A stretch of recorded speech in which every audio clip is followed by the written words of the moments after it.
Welcome to the Practical NLP Podcast with me, Andy Smith. Catch up on previous episodes at nlppod.com. One thing we can safely use the timeline for, though, is to reduce or clear anxiety about any upcoming events like presentations, job interviews, public performances, or driving tests. So this process will be good for stage fright. It uses a combination of the detachment that comes with floating above the timeline with shifting temporal perspectives. Anxiety is a future-oriented emotion. You can't feel anxious about an event that's already happened. If you were using this to help someone else, make sure to elicit and test drive their timeline first. Let's do it now. As usual, if you're driving or operating machinery, stop the audio and wait until you're somewhere that it's safe to not pay attention to your surroundings. So, do you have some event coming up in the future that you've been experiencing some anxiety about?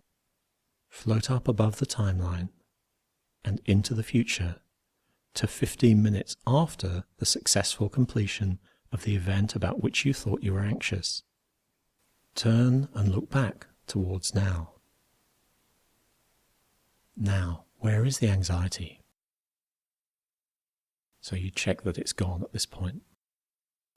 And when it has, come back to now only as quickly as you learn what you need to learn from all of the actions you took to prepare for the successful completion of that event. So let's test it by thinking about the future event. As you think about that, where is that anxiety now?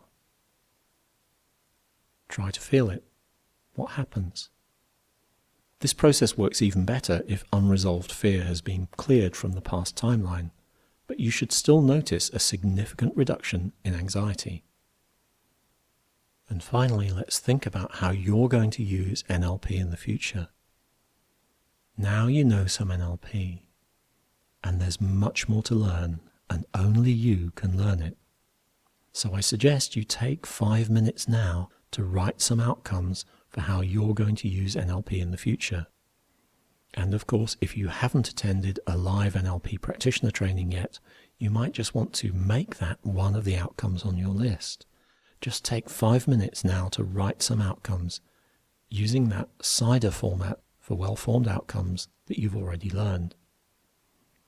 Just turn off the audio and take 5 minutes, or even 10, to write your well-formed outcomes for how you're going to use NLP to make your life better for you and for others.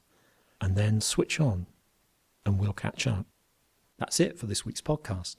Remember, you can see the show notes for this episode at nlppod.com, and you can download back episodes you may have missed from the online store at webstore.nlppod.com. Even better, would you like a free Practical NLP audio training pack showing you how to use the principles of NLP to improve your life and work, even if you're not NLP trained yet? It helps you to really understand the most important 12 principles of NLP and make each principle work for you with practical exercises. You'll get access to nearly 2 hours of top quality learning material that you can play on any smart device. It's in MP3 format for instant download to phone, tablet, or computer. To get your hands on this audio course, visit the Practical NLP Podcast website at nlppod.com. See you next time.